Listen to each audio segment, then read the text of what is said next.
দক্ষিণ আমেরিকা মহাদেশের সর্বদক্ষিণে পাতাগোনিয়ার অবস্থান। এই অঞ্চলটি বিচিত্র ভূমিরূপের জন্য সুপরিচিত। তবে এটি কোনো দেশ নয়, বরং আর্জেন্টিনা ও চিলি এই দুটি দেশের কিছু অংশ মিলে গঠিত একটি অঞ্চল বিশেষ।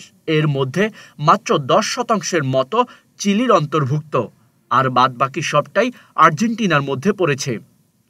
৬৭,৩০,০০০ বর্গ কিলোমিটার এলাকা জুড়ে বিস্তৃত পাতাগোনিয়ার আছে বেশ কিছু বিচিত্র বৈশিষ্ট্য।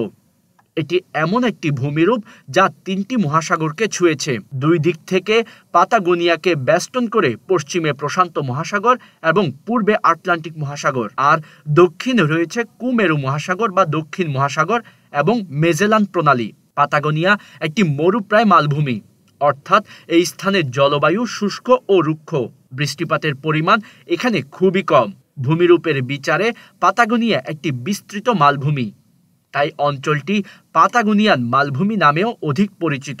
পাতাগোনিয়ার দক্ষিণের একটি দ্বীপের নাম টেরা ডেল ফিগো, যেখান থেকে অ্যান্টার্কটিকা মহাদেশ খুবই কাছে। টেরা ডেল ফিগোর রাজধানীর নাম উসুইয়া, যেটিকে পৃথিবীর সর্বদক্ষিণের শহর এবং দক্ষিণ গোলার্ধে পৃথিবীর শেষ প্রান্ত হিসেবে ধরা হয়। সেই সাথে এটি অ্যান্টার্কটিকা অভিযানে যাওয়া যাত্রীদের যাতায়াতের ক্ষেত্রে একটি সুবিধাজনক রুট। পাতাগোনিয়ার মরু আর্জেন্টিনার বৃহত্তম এবং পৃথিবীর 8ম বৃহত্তম মরুভূমি। এটি মধ্যপ্রাচ্যের মতো উষ্ণ নয়, বরং এটি শীতল মরুভূমি।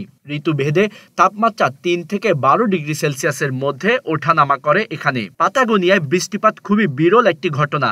সাধারণত সেটির পরিমাণ 25 সেন্টিমিটারেরও কম।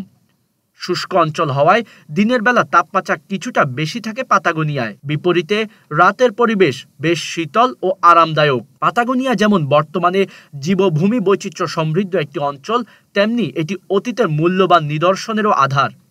এখানে পাওয়া গেছে প্রাগৈতিহাসিক প্রাণী ডাইনোসরের বৃহত্তম জীবাশ্ম। ফলে বিজ্ঞানী ও ভূগোলবিদদের জন্য পাতাগোনিয়া একটি গুরুত্বপূর্ণ গবেষণা কেন্দ্র। স্থানটির নাম পাতাগোনিয়া রাখা হয়েছিল এই অঞ্চলটির আদি অধিবাসীদের নাম অনুসারে। এখানে একসময় তেহুলচি নামের আদিবাসী সম্প্রদায়ের বসবাস ছিল। পর্তুগিজ নাবিক ফার্দি মেজেলান সর্বপ্রথম এই অঞ্চলে অভিযান চালান। তিনি তেহুলচিদের শারীরিক গঠনের উপর ভিত্তি করে তাদের নাম রাখেন পাতাগুন। সেই পাতাগুন থেকেই কালক্রমে স্থানটির নাম হয় পাতাগোনিয়া। অধিকাংশ অঞ্চল মরুভূমি হওয়ায় কৃষিকাজ সম্ভব ছিল না সেখানে, তাই বনাঞ্চল থেকে ফলমূল সংগ্রহ এবং পশু শিকারের মাধ্যমে জীবিকা নির্বাহ করতে হতো তাদেরকে। নিজস্ব আঞ্চলিক ভাষা রয়েছে পাতাগোনিয়ানদের, তবে কালক্রমে পাতাগুনরা স্প্যানিশ সংস্কৃতি ধারণ করতে শুরু করে, কারণ 1600 শতকে স্পেনীয়রা এই অঞ্চলে উপনিবেশ স্থাপন করেছিল। জীবন ধারণের পরিবেশ তুলনামূলক কম অনুকূল হওয়ায় পাতাগোনিয়ায় জনসংখ্যার ঘনত্ব বেশ কম। পাতাগোনিয়া খনিজ সম্পদে পরিপূর্ণ এক অঞ্চল। এখানে খনিজ তেল, প্রাকৃতিক গ্যাস, কয়লা, লোহা সহ বিভিন্ন খনিজের সমৃদ্ধ ভাণ্ডার আছে। দ্বিতীয় বিশ্বযুদ্ধের পর থেকেই পাতাগোনিয়া পর্যটন শিল্প বিকশিত হতে শুরু করে। পর্যটন খাতই মূলত পাতাগোনিয়াকে বিখ্যাত করে রেখেছে। বর্তমানে পর্যটন এখানকার অর্থনীতির একটি অন্যতম ভিত্তি। টরেস রেললাইন, ন্যাশনাল পার্ক, চিল আইল্যান্ড এবং মার্বেল গুহা পাতাগোনিয়ান পর্যটন কেন্দ্র। পাতাগোনিয়া ভ্রমণ পিপাসুদের কাছে কেবল একটি ভ্রমণ গন্তব্যই নয়, অ্যাডভেঞ্চার প্রেমীদের জন্য একটি আদর্শ ঠিকানাও বটে। ভূবিজ্ঞানীদের জন্য গবেষণার একটি চমৎকার ক্ষেত্র এবং প্রাকৃতিক বৈচিত্র্যের এক অনন্য প্রান্তর।